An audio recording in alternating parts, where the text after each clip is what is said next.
Our top focus this morning, after the completion of disengagement in the Pangong Lake area, India and China will hold now the 10th round of Corps Commander level talks. That's at 10 a.m. today.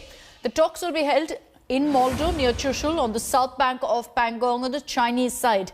Both countries are verifying the disengagement that's been done at Pangong using unmanned aerial vehicles as well as satellite imagery. During the talks, the two countries will work out modalities for disengagement from other friction points like the Depsang area, Hot Springs and Gogra, where the Chinese continue to maintain their presence. Fresh round of talks between the two nations also comes importantly a day after China admitted for the first time about casualties in the Galwan clashes. Chinese authorities acknowledged that 4 of its soldiers were killed in the clashes in June last year.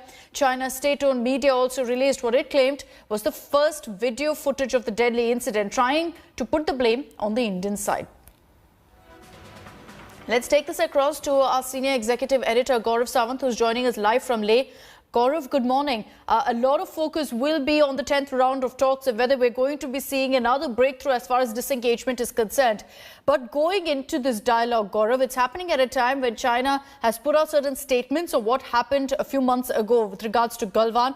They've also put out some videos. Do you think all of this has taken away some of the goodwill that's been achieved in the last few weeks? You know, psychological warfare is a part of Chinese war tactics, and that will continue on the side. India's main focus remains, even as we speak, this is the team that is en route Moldo garrison. So they'll go to Chushul and then they'll go to the Moldo BPM where the talks will take place, and these talks start at 10. So if I come back to the point, these are helicopters that are just going ahead, and it's a big team from the Indian side. You have Lieutenant General PGK Menon, who heads the team. You have Deepam Seth, who is the Inspector General in charge of the ITBP. You have members of the Ministry of External Affairs.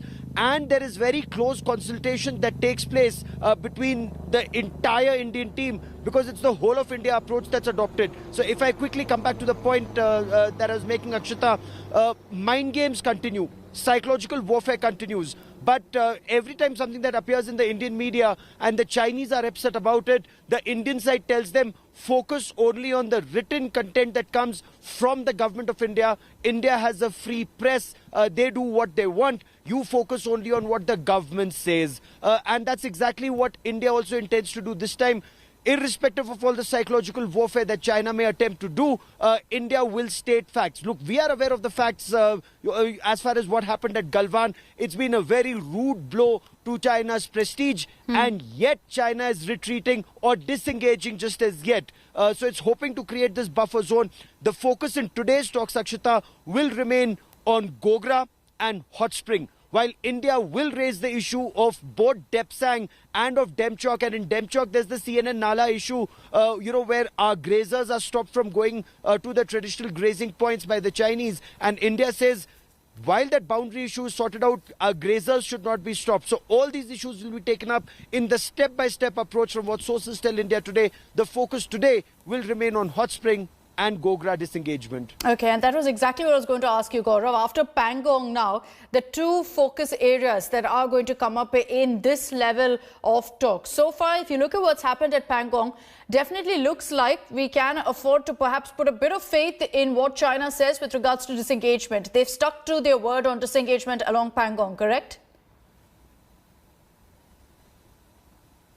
So faith in China is only at our own peril. There is no faith in China. There is no faith in a neighbor who's stabbed us in the back repeatedly and who's behaved, if I may, quite like Pakistan in the past. Because so far, Akshita, you and I have both seen it's only a country like Pakistan that does not acknowledge its dead soldiers. It did that in Kargil. That was a war I covered here 21 years ago. It's exactly the same thing that happened with the Chinese at Galwan. So there is no faith. There is some hard-nosed negotiation that's currently underway, both from a position of strength. China thought that they will ride roughshod over India.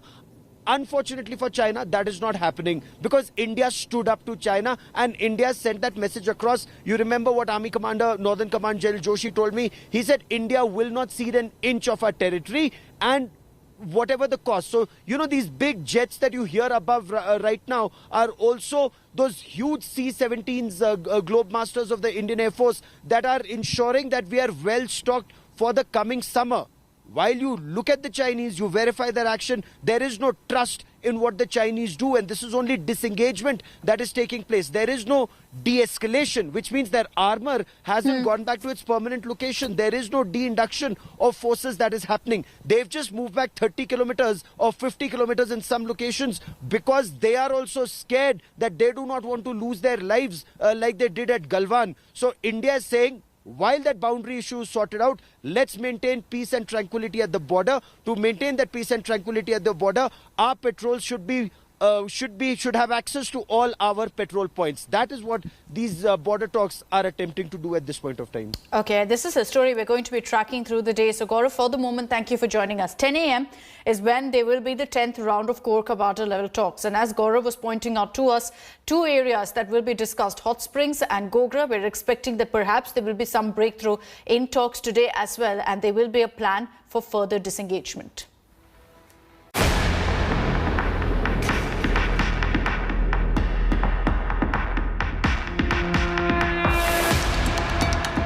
100% successful. Phase 1 of the India-China disengagement at Ladakh's Pangong sector completed to the satisfaction of both sides. But with decks cleared for the next phase of pullback, the true challenge of the standoff stares us in the face. While the pullback in Pangong, Ladakh has become the face of the de-escalation, the aggressive Chinese military posture 200 kilometers to the north in Ladakh's Depsang area remains the real proverbial mountain to climb. While the 2020 standoff in eastern Ladakh was restricted to the Galwan Valley, Hot Springs, Gogra posts and Pangong So's banks, the Chinese were clearly building up prominently near Depsang in an effort to create a new front. Depsang is a sensitive sector. It was here back in 2013 that the Chinese army intruded several kilometers across the line of actual control into Indian-controlled territory and squatted for many weeks. It took a concerted diplomatic push to dislodge what was then a clear attempt to change the status quo just south of the sensitive Karakoram Pass. Depsang remains the trickiest because, as Army Commander Lieutenant General Y.K. Joshi told India Today in an exclusive interview, the perception difference in the LAC is maximum in Depsang. At this point of time, we do not have massive troops amassed on either side, but the Chinese patrols prevent the Indian patrols from going up to petrol points or India's claim line, and the Indian patrols prevent the Chinese from going up to their claim line. Currently, situation is not volatile there. There are no troops, amassed on other side like we were, sitting here on the North Bank and South Bank and Razangna Chinla. So it has been agreed as one of the friction points, and post the disengagement that is happening now, we will sit down and discuss and resolve that issue as well. Just months ago, India Today accessed the first clear visual evidence of the Chinese army's concerted mobilization in areas close to Depsang and Daulat Begoldi sectors. Satellite photographs from European space assets contain visible evidence of the Chinese build-up that remains to this day. Depsang has become a sector where the two armies are now deployed in some of the most prominent strength in this standoff, including with tank regiments, motorized columns and artillery. Fresh Chinese deployments near Depsang since late August include an additional artillery brigade, field hospital and a complement of vehicle-mounted tactical communication jammers.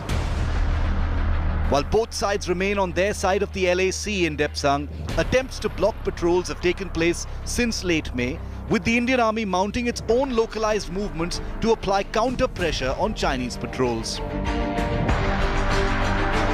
While Phase 1 of the Ladakh disengagement will undoubtedly inspire confidence, the disengagement in Depsang could be the true proof of China's pullback pudding. With Gaurav Sawant in Leh, Bureau Report, India Today. Hello everyone, this is Rahul Kamal here. Hope you enjoyed this video. For the latest news and analysis, like and subscribe the India Today YouTube channel and don't forget to press the bell icon to stay updated.